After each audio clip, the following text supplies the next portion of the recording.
Hey everyone, it's Tim from Your Six Studios. Today in this video, I'm going to show you how to turn on the comments on your YouTube videos if they are disabled. So you may have published it and you notice the comments are already off.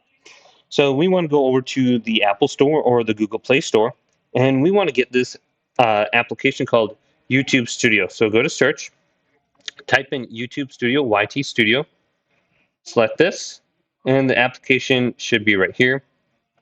So let's just go to this and open it up. And then this is going to be by Google, YouTube Studio. And it looks like my application is updating right now.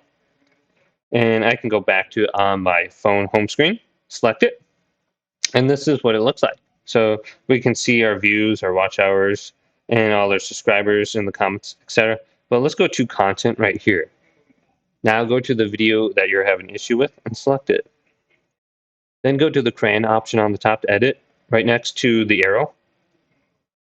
And it's going to bring you to this page where you can see the title, description, visibility, audience.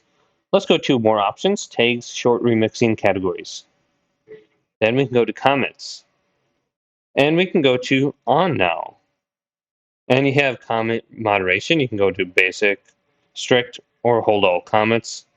But I'm just going to go to basic and turn it on. Then go back. Now make sure you save on the top right. And this changes are saved. We can go to YouTube now. And everything should be saved under here. So if I look at the comments now, there's no comments yet, but they are turned on. So I can leave a comment now, but hopefully this video did indeed help you out. If it did, leave it a big thumbs up and subscribe to my channel down below for more tech out videos coming up next on Your Six Studios.